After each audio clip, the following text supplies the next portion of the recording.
Bon, on vous propose de reprendre. Alors c'est bien qu'on débatte, mais on n'avance pas beaucoup de ce fait-là par rapport au texte de Jean-Yves. Moi, il me semble qu'il y a un point qui mériterait d'être discuté parce que, voilà, moi je suis un peu, comment dire, un peu décalé par rapport à ce point-là. Bon, il n'en a pas fait état ici, mais il l'avait dit dans ses conférences précédentes. Il est assez anarchiste de la connaissance épistémologique. Je le suis moins, j'avoue. Hein. Je le suis moins parce que j'y vois quand même un certain nombre de risques. Bon, je ne vais pas convoquer à grand renfort de tambour le bel exemple de Donald Trump, mais la post-vérité, les faits alternatifs, il suffit de déclarer que la réalité, c'est pas ça, mais c'est celle que je vous dis, et on voit effectivement les effets absolument délétères que ça peut avoir. Et on peut s'inquiéter avec le partenariat avec Elon Musk, et sa puissance numérique, capacité à proposer une vision alternative du monde, de la vérité, de ce qui compte, de la santé, de tout ce qu'on veut.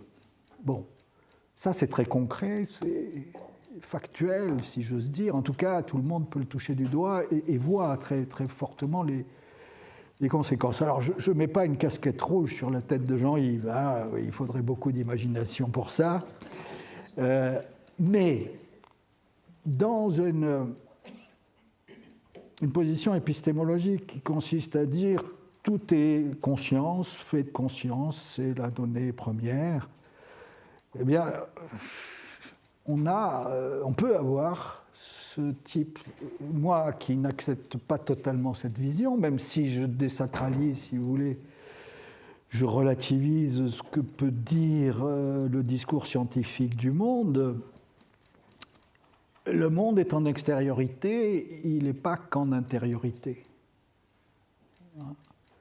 Je pense qu'effectivement, il y a là une sorte d'autoréférence. Si on renvoie uniquement à la perception humaine et à l'existence humaine, voilà, moi, il me semble qu'il y a quelque chose d'extérieur, et je trouve que d'un point de vue philosophique, c'est bien de le penser, quelque chose d'extérieur, auquel on se confronte.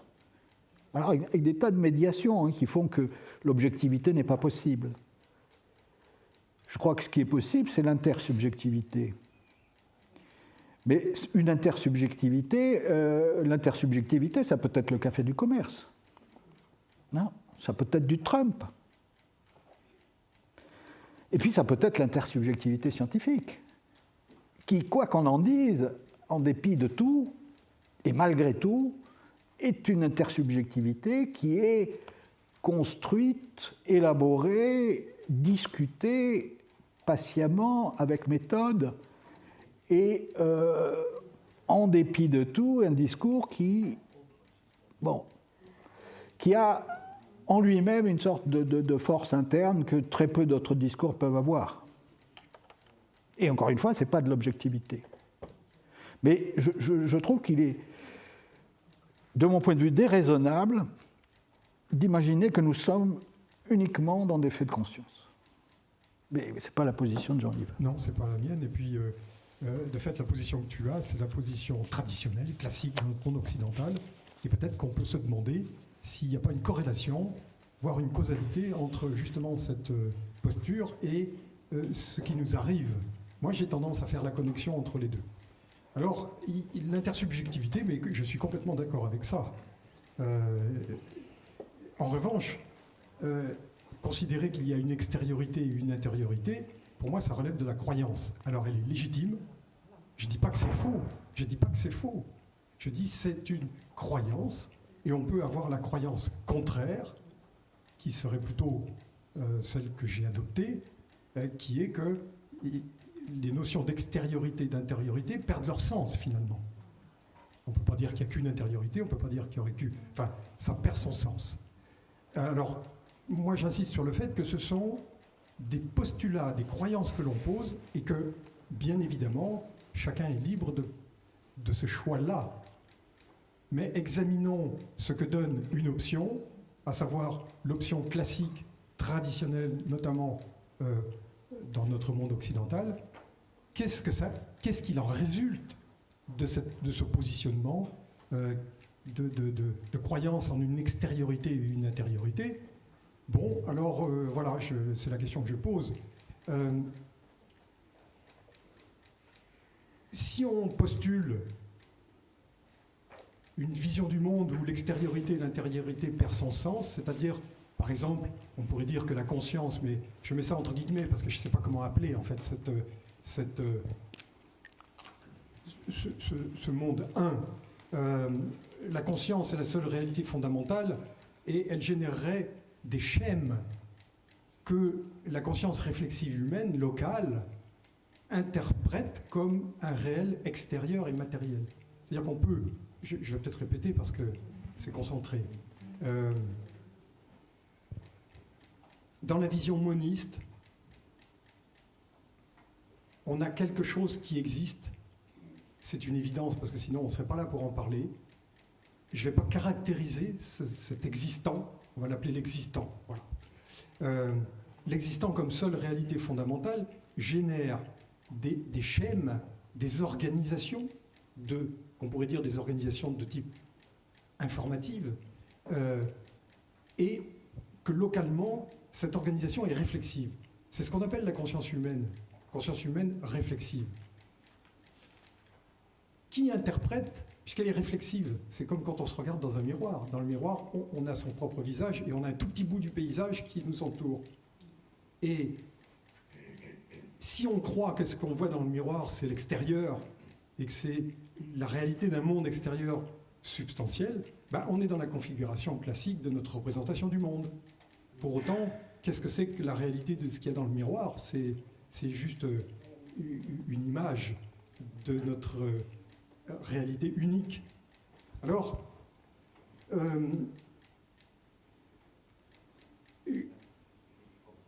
si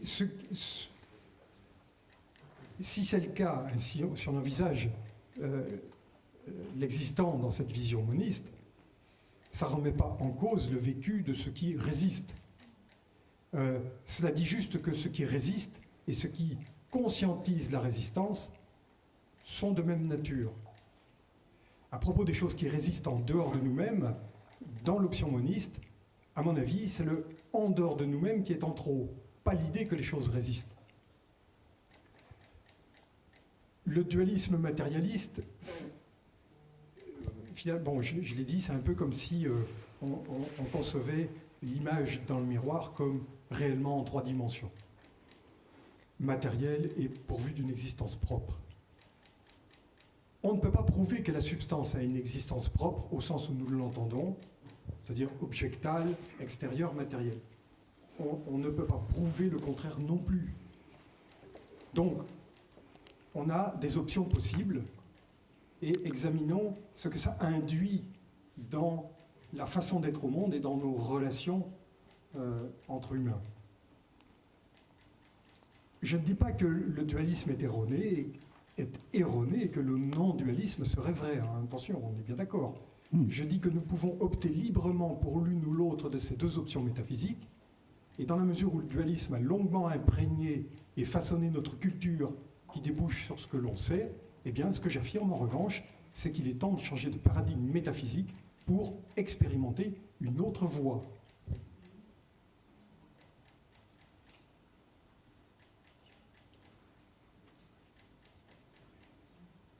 Alors peut-être, je ne sais pas si je peux insister sur la notion de fait et de consistance des faits. Je ne sais pas si c'est utile. On peut peut-être débattre à partir de ce que tu as dit, qui est, à mon avis, suffisamment étayé.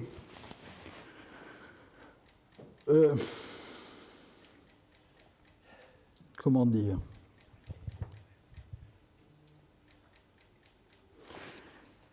on mobilise beaucoup, et je crois qu'on a raison, et toi aussi, l'idée que notre perception du réel, notre accès à ce réel, ici à l'UPM, est trop intellectuel. Et je crois que c'est vrai. Et dans ton papier, dans ton bouquin, les 2 volumes, tu insistes sur les limites de la pensée rationnelle. Je suis d'accord. Et alors, je vais me fonder sur autre chose que la pensée rationnelle, ou en tout cas pas directement, un argument rationnel ou intellectuel. Je voudrais le mettre à la place d'un sculpteur. Mais ça peut être n'importe qui. Hein. Quelqu'un qui est en rapport avec ce qu'on a appelé, sans doute abusivement, la matière. Hein. Et tu vas dire à ce sculpteur que la matière, la pierre qu'il est en train de tailler, est de même nature, en fait, que la représentation qui s'en fait. Je veux dire que tous ceux qui ont une pratique très concrète te diront que ce qui résiste, résiste, et que l'idée de le concevoir uniquement comme quelque chose qui serait notre propre production, c'est le contraire de la pratique. La pratique est en permanence une sorte de retour sur ce lien, cette relation entre quelque chose qui nous résiste et nous-mêmes. Et si tu dis à un navigateur, la déferlante qui arrive, c'est un phénomène de conscience, tu enlèves toute perspective. Je veux dire, à quoi bon, d'une certaine manière? À quoi bon se confronter à des choses que nous percevons et que nous construisons par notre conscience? Bon, alors, ce n'est pas un argument intellectuel, c'est un argument existentiel. Moi, à titre personnel, j'ai besoin d'une matérialité. Je considère que le corps a quelque chose qui a une profonde singularité. Et je pense que le corps et l'esprit, ça serait le dualisme, mais je pense qu'il y a les deux sont évidemment liés. Mais le corps et l'esprit, c'est 2 concepts qu'on peut utiliser en les liant.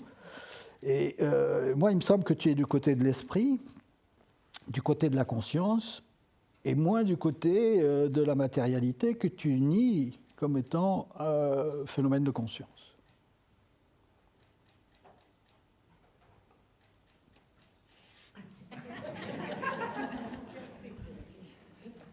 Oui, c'est difficile. On est bien exactement sur 2 visions métaphysiques et que, comme elles sont incommensurables en somme, ce sont 2 postulats différents et trouver la jonction, c'est compliqué. Ouais. La seule chose qu'on puisse faire, c'est éclairer, faire comprendre la position, sa propre position. Je crois comprendre la position que tu exposes parce que j'ai été imprégné pendant quelques décennies dans cette culture, donc je pense la connaître un peu de l'intérieur, et je me suis un peu extrait de ça pour adopter une autre vision du monde qui est assez peu répandue, notamment dans notre culture, et ce qui rend le partage difficile. Alors, peut-être qu'il faut reprendre sur la question de ce qu'est un fait, sur la question, parce que finalement c'est ça que tu poses, tu le poses un peu dans ces termes, sur la consistance des faits qui autoriserait à penser qu'il y a bien une extériorité matérielle, indépendante, pourvue d'une existence propre. Alors, imaginons un observateur et ce qu'il observe. Il y a l'observateur et l'observé. L'observateur n'est pas l'observé. Ça semble aller de soi. C'est ça la dualité. l'observé, néanmoins, est un fait cognitif de l'observateur. Je ne connais pas ce qui est observé depuis la chose observée, je la connais de mon point de vue. Tout ça passe forcément par des filtres. Et donc l'observé est un fait cognitif avant tout de l'observateur. Ou plutôt, l'observé est un schème d'information de la conscience. On peut aussi le dire comme ça. Je dirais désormais improprement schème cognitif. Donc l'observé est un schème cognitif. L'accord interindividuel sur un schème cognitif confère une univocité de sens et une stabilité au schème cognitif. Et un schème cognitif stable et univoque, c'est ce qu'on désigne par un fait probant. Mais ça ne prouve pas que, en rien du tout, la réalité de quelque chose d'extérieur qui aurait une existence propre. Le consensus sur une observation ne dit rien sur la nature de ce qui est observé. Or, la projection faite quant à la nature de ce qui est observé détermine le sens conféré à l'observation. Alors, c'est un peu abstrait, mais prenons une analogie. Dans un jeu vidéo, la mort d'un personnage est réelle. Elle est réelle pour tous les personnages en vie dans le jeu vidéo. Les personnages du jeu vidéo, ils vivent des expériences du type je fonce sur un mur et je me blesse. Et le personnage va réagir, il va souffrir, enfin en tout cas, il est programmé de telle sorte que le personnage exprime ce que nous exprimons quand nous vivons ces situations. Donc, projetons-nous dans ce jeu vidéo. La mort d'un personnage, c'est un fait qui résiste. Parce que ce personnage, il disparaît de l'écran, il disparaît de la scène, et il est réellement mort pour tous les autres personnages qui restent en vie. Quelle représentation de la mort se font les personnages virtuels, les autres? Quelle est la réalité de la mort au métaniveau dans ce jeu vidéo? J'invite à transposer cette allégorie dans notre monde réel à nous.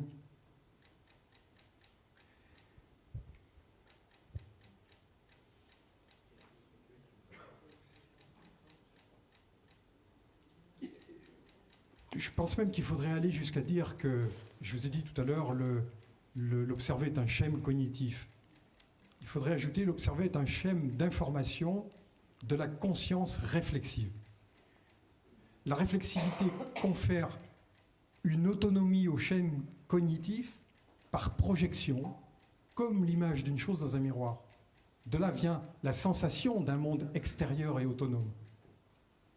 Un schème cognitif stable, univoque, et j'ajoute projeté, est ce qu'on désigne par un fait.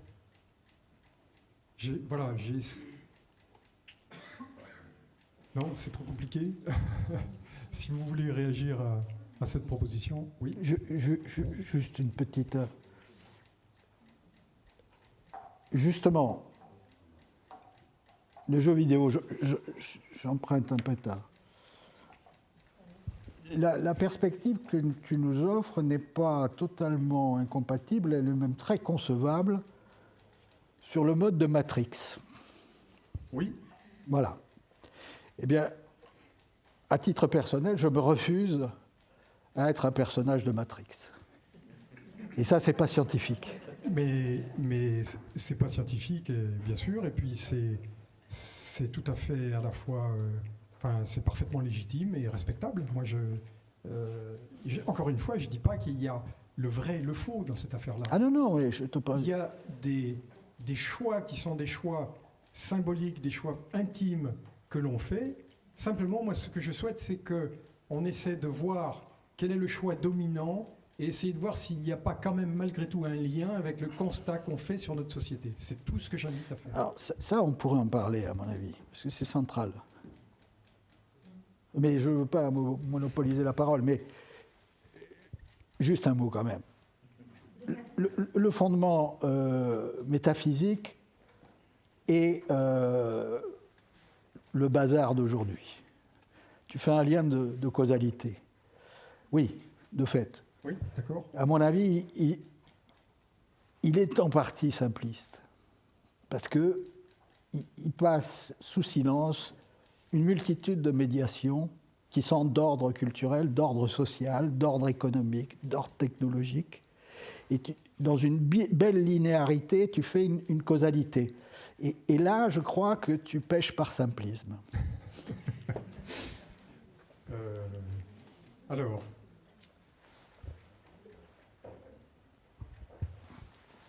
il est vrai que je considère la métaphysique, c'est-à-dire notre représentation du monde, comme une sorte de matrice.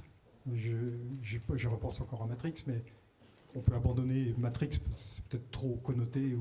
En tout cas, la représentation qu'on se fait du monde, pour moi, c'est vraiment une matrice.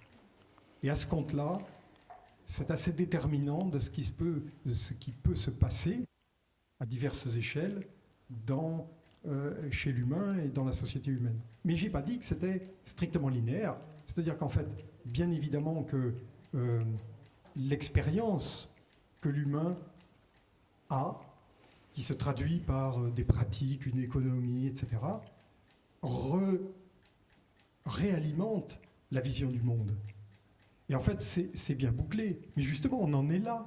C'est-à-dire qu'il y avait une représentation du monde dominante, dualiste, matérialiste, de mon point de vue, explique un certain nombre de choses dans nos relations sociales tendues, voire conflictuelles, parce que cette vision du monde, elle implique la dualité systématique. Eh bien, justement, on en est au point maintenant où on peut questionner beaucoup plus en amont les déterminants et reboucler sur la vision du monde en proposant peut-être une alternative à cette vision du monde dualiste et matérialiste. Donc, je ne pense pas être dans une vision linéaire. Mais justement, ce que je propose là, c'est de reboucler, mais de reboucler plus haut, au métaniveau, plutôt que de reboucler sans cesse à l'intérieur du même paradigme, qui fait qu'on tourne en rond. Écoute, moi je suis maurinien, je ne pense pas que Morin propose de rester sur le même paradigme. Mais par ailleurs, il n'est pas particulièrement moniste, si tu veux. Je pense que voilà, tu tires un peu trop la réflexion paradigmatique sur le fondement métaphysique. Et d'ailleurs, ça me surprend parce que tu cites beaucoup Nietzsche, qui était pour justement bazarder la métaphysique. Et les pragmatiques aussi sont pour bazarder la métaphysique. Et je pense que la perspective maurinienne, qui est celle de plus de la dualité que du dualisme, hein, le questionnement, mais pas par ailleurs cette perspective d'unification, parce que tu parles de mystique dans ton texte, de mystique de l'antagonisme, mais il y a aussi une mystique de l'harmonie, une mystique de l'unité, une mystique, tu vois. Et à mon avis, cette mystique de l'unité, elle est fort peu complexe dans la mesure où elle ne pense pas en termes dialogiques. Autre dimension, si tu veux, qui me saisit, à un moment donné, tu parles effectivement, en mobilisant la mécanique quantique, notamment les états pluriels potentiels. Qu'en est-il de l'histoire, si tu veux? Comment on peut prendre au sérieux quelque chose qui pourtant nous conduit, nous sommes plongés dans l'histoire, ce qui fait que les sciences sociales ne sont pas des sciences physiques, c'est que ce sont des sciences qui s'installent dans l'histoire.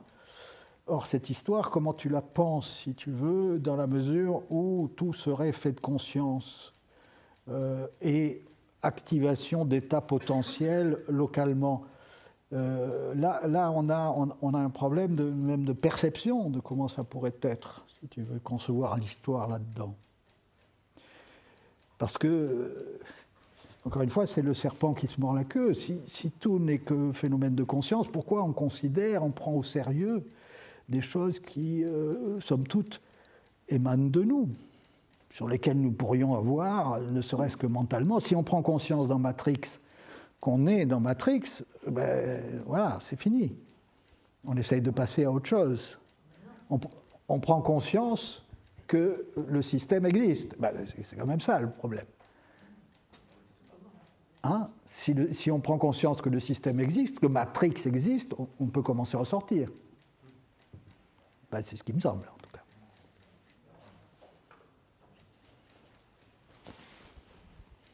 Oui, il y a quelqu'un qui veut s'exprimer. Plusieurs personnes même.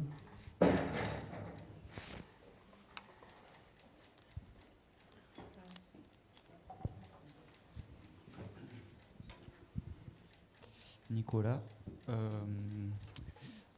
merci, je suis assez d'accord avec ce qui est dit et je suis assez d'accord avec Jean-Yves sans me proclamer moniste, je ne sais pas trop. Tout à l'heure, j'ai trouvé qu'il y avait des interventions et ça se retrouve encore là. Je trouve qu'il y a deux niveaux différents. C'est la science. Comment on fait, le constat qu'on fait de l'état de la science aujourd'hui, c'est-à-dire ce que la science produit, comment elle est organisée, tout ça. Et il y a le côté, la représentation que la société a de la science. Et je trouve que c'est deux choses différentes et que du coup, il y a un dialogue qui ne connecte pas parce que, voilà, donc déjà, il y a ces deux choses. Et après, par rapport à... j'essaie de rassembler mes pensées. Par rapport à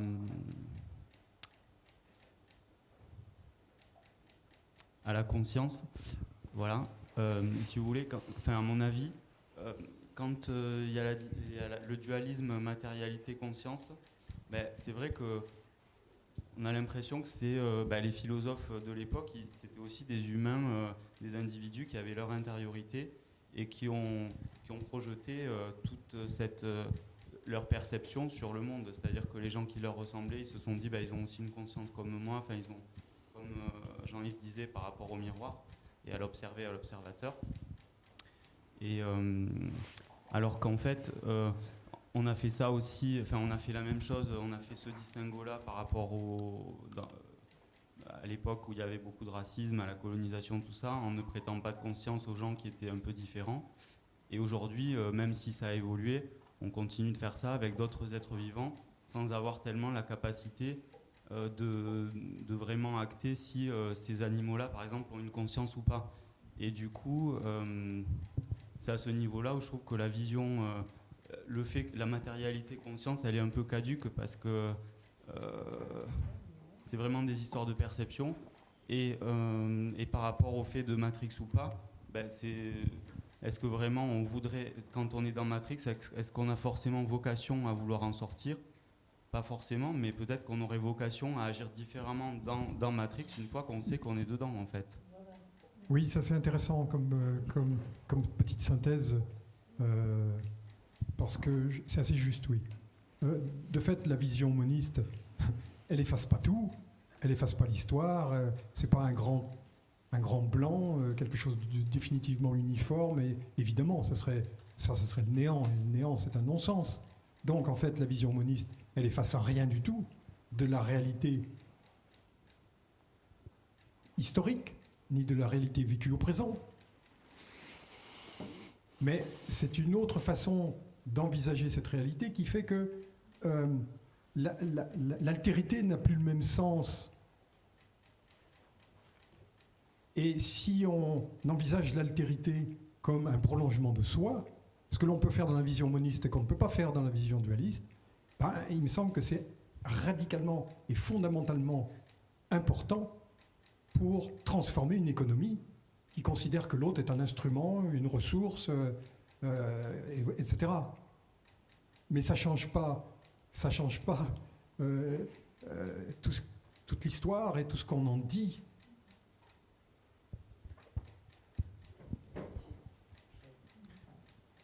Je crois qu'on peut discuter longtemps d'accord, pas d'accord entre monisme et dualisme, mais comme tu l'as dit, il me semble que c'est une question de croyance. Oui. Et ce que je propose, c'est que tu nous lances, parce que ta proposition, c'était de faire une expérience de pensée. Hein, dire, si j'adopte le point de vue moniste, qu'est-ce que ça change? Oui. Est-ce que tu peux nous lancer là-dessus, franchement? Eh bien, c'est ce que je venais juste de faire, mais peut-être ça peut se développer. Pour moi, la transformation, elle est avant tout, elle débouche avant tout sur une autre manière d'être au monde et une autre compréhension de ce qu'est l'altérité. L'altérité de façon très générique.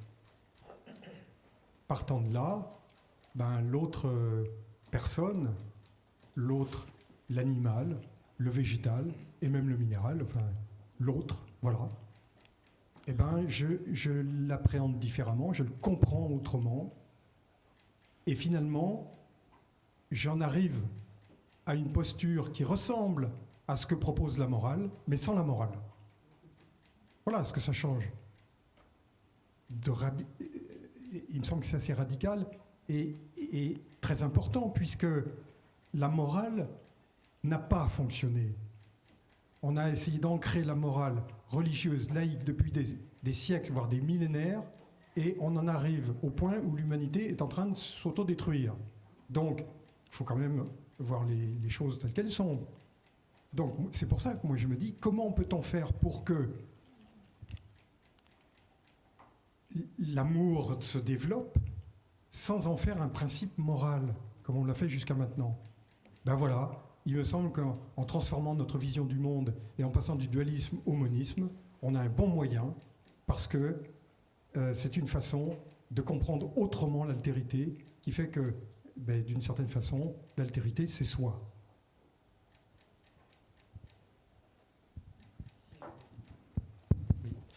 Matrice, utérus, en sortir ou pas, est-ce que c'est pas aussi une question d'état du développement de l'embryon que nous pourrions être? Donc ça, c'est pour répondre peut-être à monsieur qui disait on peut y être bien, et effectivement peut-être qu'il y a des moments où on en sort prématurément, c'est peut-être une catastrophe.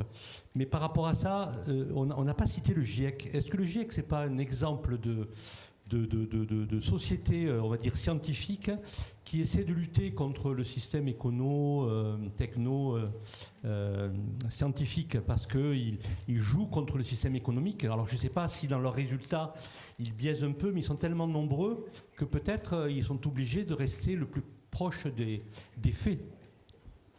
Le GIEC, pour moi, il fait complètement partie du système, et c'est l'intérieur du système, le GIEC. Je dis pas que ça dit rien sur les travaux, la qualité des travaux, la pertinence des travaux, on est bien d'accord, hein, mais c'est quand même une partie du système et qui propose une transformation de l'intérieur. Et alors, il faut la faire, cette transformation de l'intérieur. Simplement, ce que je dis, ça ne sera pas suffisant. D'autre part, le GIEC, attention, c'est pas tout à fait aussi simple que ça. Je pense que c'est pas seulement la communauté scientifique sur les questions climatologiques, c'est aussi le monde politique, parce que les rapports du GIEC sont quand même bien filtrés, bien remouturés par le champ politique. Donc c'est un ensemble bien imbriqué du politique et du scientifique. Je voudrais juste réagir par rapport à ça, parce que je vois dans le GIEC à la fois l'illustration de ce que dit Jean-Yves, et c'est très vrai, ça fait partie d'une certaine manière du système, mais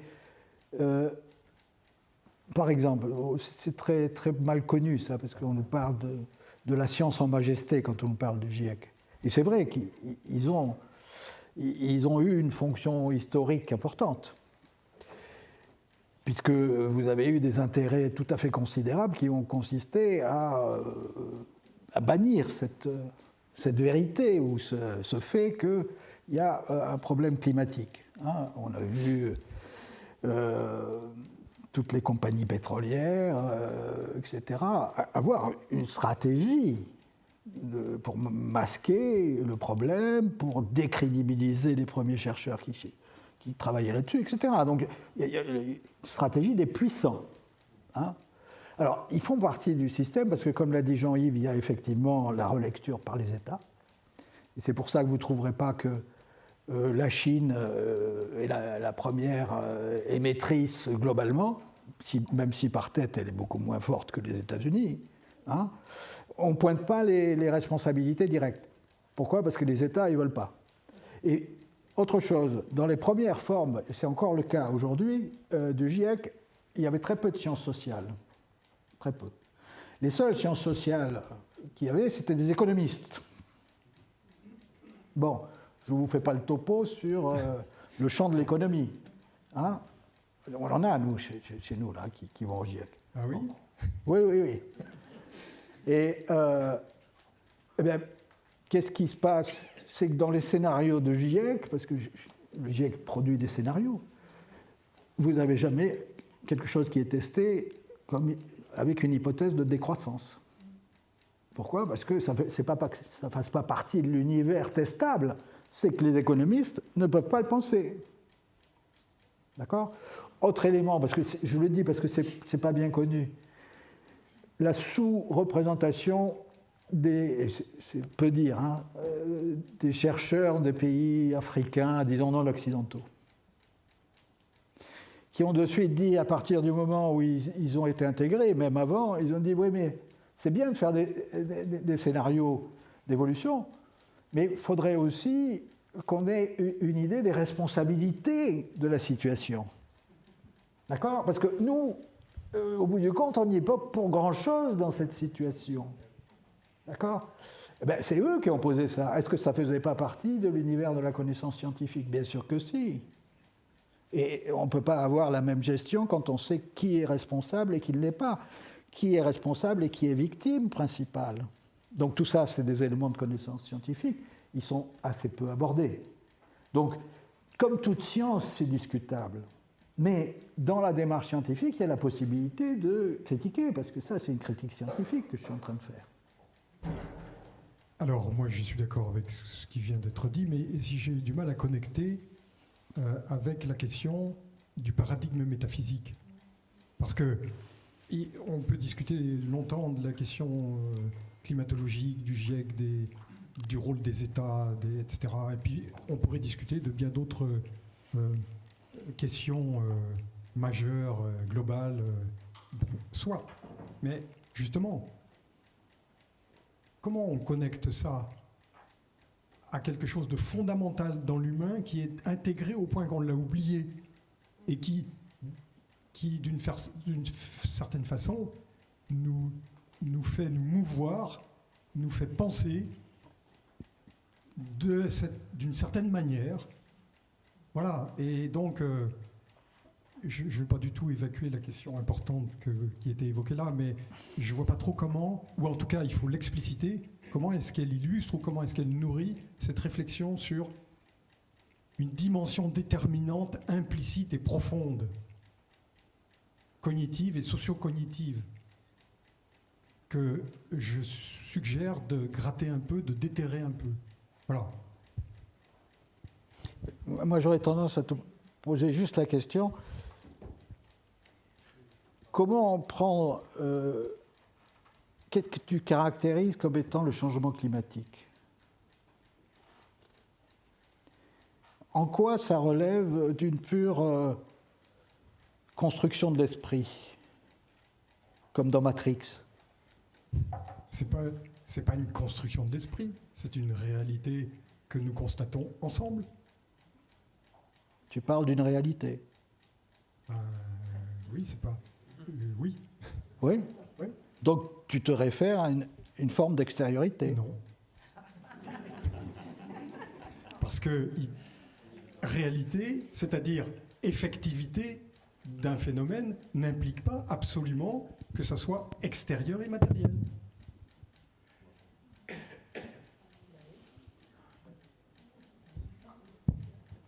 Mais c'est une croyance. C'est-à-dire le changement climatique est une croyance. Tu vois où je veux en venir ? Non. Tu vois où je veux en venir ? Évidemment, parce qu'à la fois, si tu veux, l'autorité scientifique, elle est discutable, mais en l'occurrence, on voit bien ce que la référence à une extériorité, alors peut-être une intériorité si tu veux, mais bon, une extériorité permet de crédibiliser par rapport à des discours de puissants. Non, parce qu'en fait, ce n'est pas le changement climatique qui est une croyance, c'est mon option fondamentale sur la vision du monde qui est une croyance. Oui. Mais après, il en découle plein de choses dans une croyance ou dans une autre qui se traduisent par le changement climatique. Mais je n'ai pas la même trame de lecture, je n'ai pas la même grammaire interprétative du changement climatique selon que j'ai une croyance ou une autre. Et comment tu l'interprètes alors? Comme tout ce que l'on... Alors moi je l'interprète, tu veux dire de mon point de vue métaphysique? Oui. Ben, je l'interprète comme une compréhension pathologique de l'altérité.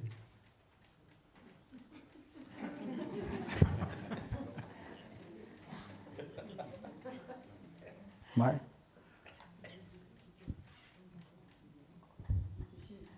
Ah pardon, il y avait quelqu'un avant. Oui, alors bon, j'apprécie beaucoup la tournure que prennent les événements, et en particulier le fait qu'il y ait une certaine diversité dans notre UEM sur certains points. Donc vous avez parlé des sciences, de la science, moi je voudrais vous parler de mon impatience. Voilà. Donc moi aujourd'hui, ce qui se passe, c'est que j'aimerais savoir ce que je peux dire de l'UPEM tout simplement, où on va. Alors tout à l'heure on a abordé le sujet de la politique. Je dirais que ça fait partie des thématiques qu'il faut aborder. Moi j'avoue que j'utilise un certain langage quand on me dit qu'est-ce que tu fais à l'UPM. Bon, je vais tantôt dire bon, ben, on est une espèce de gentille secte qui fonctionne en vase clos, on réfléchit à l'avenir, il y a des gens qui ont des visions du monde, tout le monde n'a pas la même. Moi j'ai l'impression que j'ai pas la même que vous deux non plus. Ça, c'est, ou alors, dans certains cas, je vais dire autre chose. Je vais dire que justement j'aimerais que l'UPM ça soit quelque chose qui représente la diversité aujourd'hui. Et donc, politiquement, ça veut dire que déjà, on n'exclut pas les extrêmes, pour moi. Donc, quand je dis on n'exclut pas les extrêmes, ça veut dire qu'on n'exclut pas ceux qui votent pour des extrêmes. C'est-à-dire que si aujourd'hui, on veut être populaire, pour moi, il faut aller à la campagne. Et malheureusement, peut-être que ce n'est pas des idées politiques qui agréent l'ensemble de l'UPEM. Et si on va dans les quartiers prioritaires ou les quartiers politiques de la ville, c'est peut-être pas non plus des idées politiques qui agréent l'ensemble de l'UPEM. Donc moi, ce que j'aimerais savoir aujourd'hui, c'est plutôt que de dire le constat que vous avez sur l'état actuel et par comment on y est venu, c'est qu'est-ce qu'on fait à l'UPEM, qu'est-ce qu'on va faire à l'UPEM. Quand je vous ai dit que je suis impatient, moi j'ai essayé de comprendre là, pendant une année un petit peu la philosophie qui me convient. Mais aujourd'hui, j'ai besoin de savoir vers où on va et comment je peux expliquer plus facilement ce qu'on peut trouver ici à l'UPEM.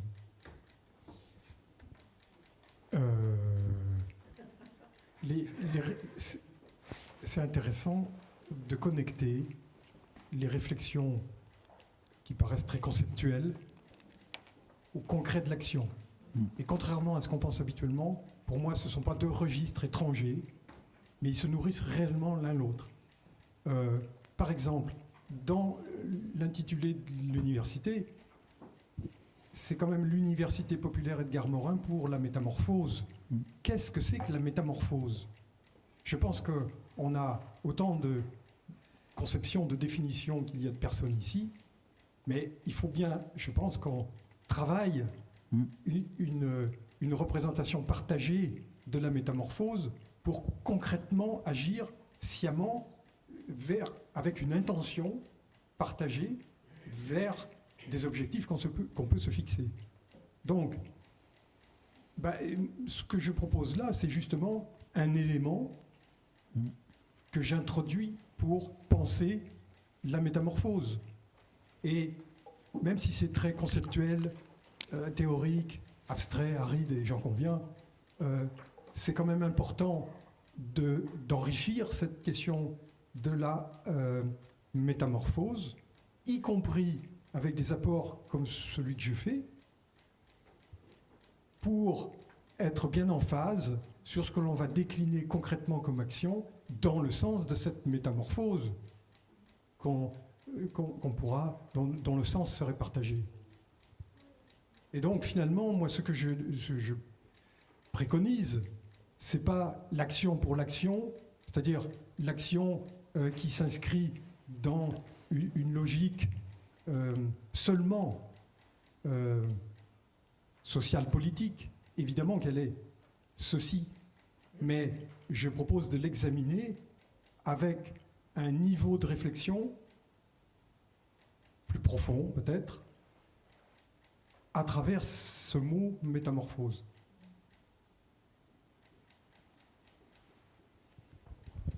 Les deux dernières interventions. Excusez-moi, sinon ça n'aura pas de sens que j'intervienne plus tard. Pour te répondre plus précisément. Non, attends. Ce qui se passe ici. Attends, tu prends le micro.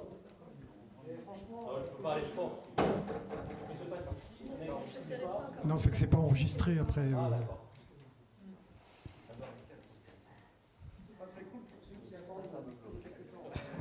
Mais il sera bref.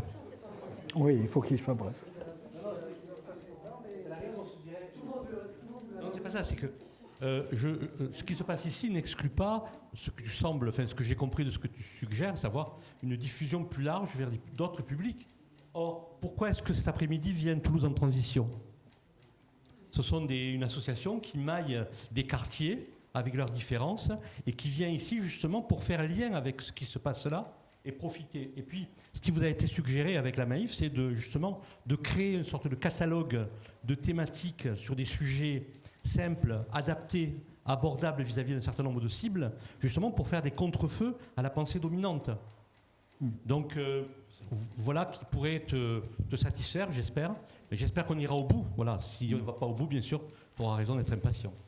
Oui, mais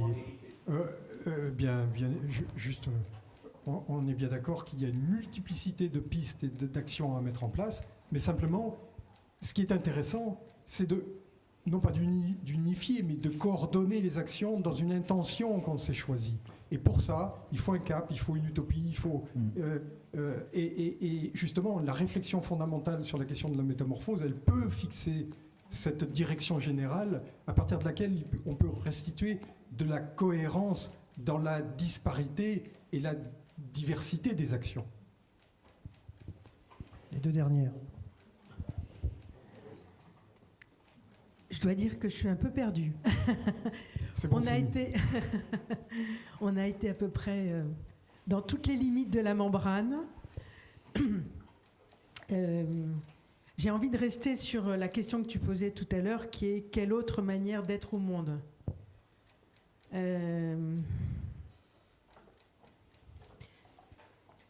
Il me semble que tant qu'on reste dans le concept, dans la conceptualisation, dans le possible enfermement de la conceptualisation, tant qu'on est dans la réification, tant qu'on est dans l'objectivation, tant qu'on est dans l'observateur observé, tant qu'on est dans la scrutation, il me semble qu'on n'est pas partie prenante et qu'on n'est pas participant.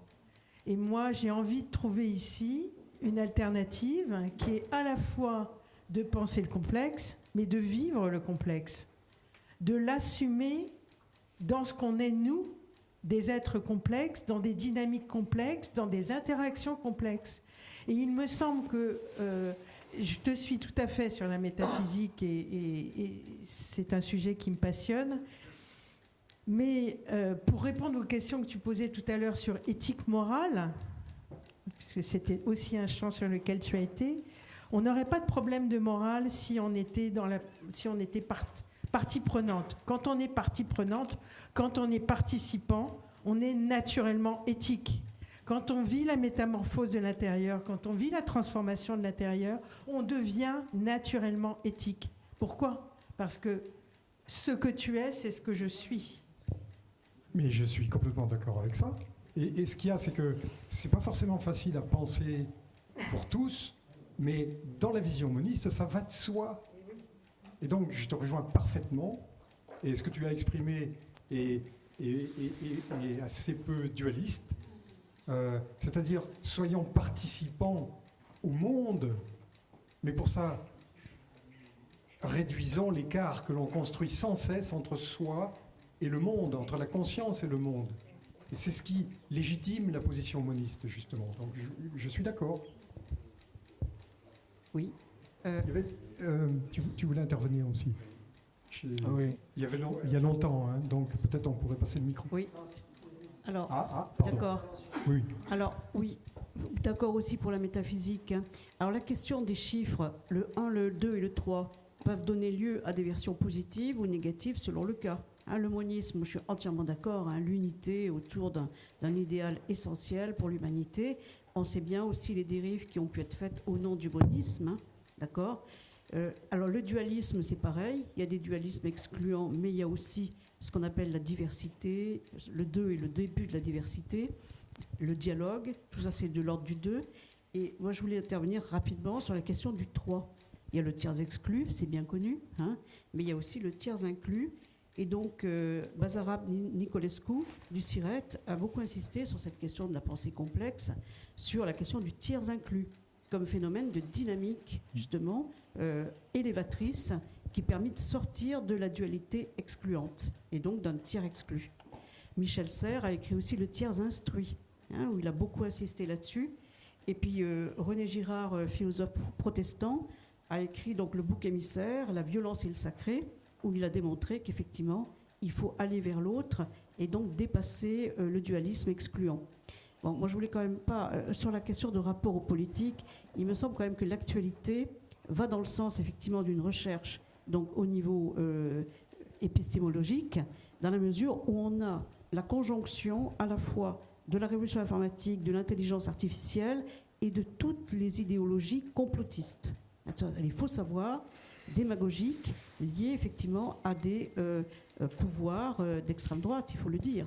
Donc les deux mêlés, ça donne effectivement des tragédies actuelles qui s'appellent les guerres en Ukraine, en Palestine, et qui viennent du fait que la technoscience a largement investi le lobby militaro-industriel et que désormais ces forces de mort, elles sont en action.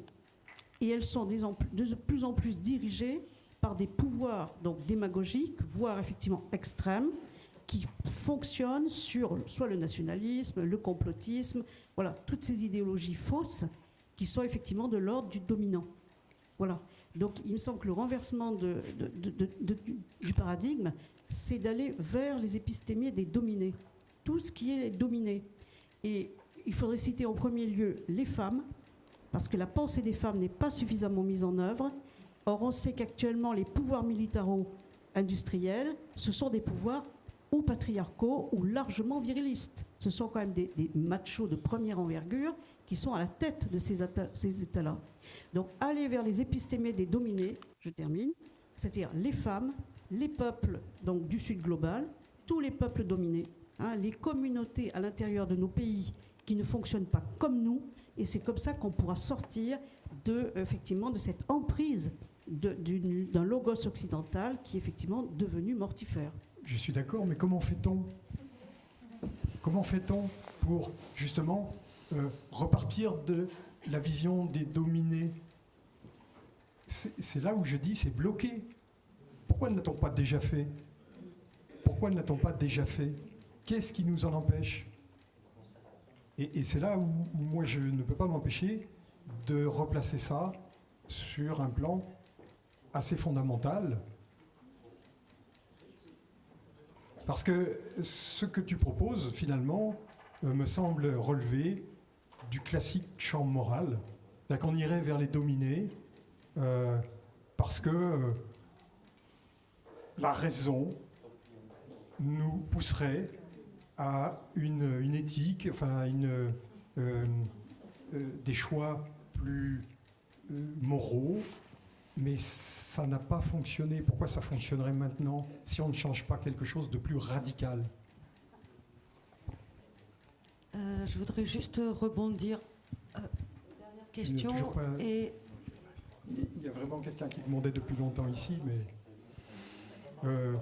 Cathy, est-ce que tu pourrais passer le micro, ouais, s'il te je vais plaît, passer ici. le micro. Je vais passer par là et.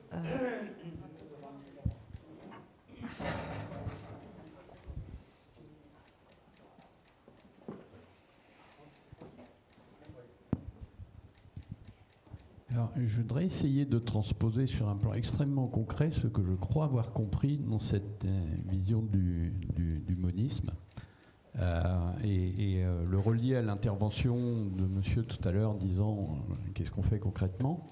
Il me semble que donc si je dis c'est moi qui fabrique en fait la réalité, je vais avoir des informations dans ma conscience qui sont d'ordre. Alors je vais le mettre en perspective d'un truc très concret. Je distribue des repas dans la rue. Il me semble si je fabrique ma réalité, j'ai dans ma conscience deux types d'informations, mettons. Des informations mentales, ce que je pense, et puis des informations de type information d'essence, qui me disent la réalité résiste, la table résiste. Mais en même temps, je ne peux pas prouver que quand je me retourne, elle est toujours là. Donc je peux, sans nier la matérialité, me dire c'est un fait de ma conscience. Du coup, c'est ce que j'ai compris, Du coup, quand je distribue des repas dans la rue aux gens, je peux me dire, je suis dans un paradigme d'extériorité, c'est-à-dire il y a une existence extérieure et qui donc m'est inaccessible, ou je peux me dire, en fait, c'est moi qui fabrique ma représentation de ces gens-là, c'est une alternité dans laquelle j'ai une grosse part. Et donc, je peux la regarder autrement et aller chercher quelque chose qui soit moins du mien, en fait, et qui soit connecté à l'autre, en fait. J'ai une autre vision de l'autre par lequel il m'est moins extérieur, moins inaccessible, et qui pousse à construire une relation. Voilà, par exemple, un exemple de ce que j'ai compris qui pourrait déboucher un effet de changement de paradigme qui pourrait être extrêmement concret, parce que ça m'inspire des actions concrètes que je n'ai pas besoin de détailler ici. Oui, bon, il marche là. Oui, alors après, il ne faut pas oublier qu'on est un collectif d'humains et que quand on dit, c'est pas forcément à l'échelle individuelle que l'on crée le réel. Tu l'as placé sur le plan strictement individuel. L'influence de la conscience humaine sur ce qu'on interprète comme étant le réel extérieur, il n'est pas à la portée individuelle. C'est une transformation collective qui pourrait peut-être prétendre à façonner le réel, mais on n'en est pas là. En revanche, la façon dont tu l'as transposé est intéressante dans le sens où ça permet d'appréhender l'autre différemment et finalement ça revient à ancrer profondément dans l'humain une manière d'être relativement à l'autre qui n'est pas construite sur un contrat social ni sur la morale, mais qui fait que c'est automatiquement implicite. Dans une vision non dualiste, l'autre et soi, c'est unifié. Et donc, comme c'est profondément intégré, c'est pas dans la couche intellectuelle qu'on se dit « Ah oui, mais l'autre, c'est moi ». Non, ça fonctionne pas, c'est encore du dualisme. Mais si à la base, il y a une autre croyance sur ce qu'est le monde et l'humain, ben on va enfouir profondément, on va dire, des réflexes, des automatismes, qui font que, en situation ordinaire, on n'a plus le même rapport à l'autre. Et on n'a plus besoin de plaquer la raison, la morale pour respecter l'autre, par exemple. Ça serait une manière d'être, je ne sais pas comment dire, parce que qui serait naturelle, qui irait de soi. Comme il va de soi à l'heure actuelle que l'autre, c'est une extériorité matérielle et que si je veux arriver à fonctionner avec lui, il faut qu'on se mette d'accord, il faut codifier, il faut imposer de la morale, même contraindre les gens pour que ce ne soit pas le chaos. Voilà, c'est ça qui est spontané, qui est profondément ancré dans notre vision du monde. Et la question, c'est comment est-ce qu'on peut changer ça, non pas de l'intérieur en édictant de nouvelles règles ou de nouvelles morales, mais en ancrant profondément en l'humain une autre représentation du monde et de l'humain. Merci à tous. Je suis l'observatrice, je suis l'observé, je suis observée aussi, et anti-morale, donc c'est l'heure de l'apéro. Merci. Alors, merci à Pascal, merci à Jean-Yves pour ces riches échanges. Et à travers tout ce qui a été dit aussi, nous n'avons pas, en dehors de la métamorphose, oublié le populaire. Nous en parlerons tout début d'après-midi et nous ferons aussi des présentations de ce que nous avons pensé pour la continuité dans le cadre de la vie de l'association. Apéro, repas partagé, nous reprenons en salle ici. Alors j'ai vu qu'il y avait une pendule, ça c'est complètement génial.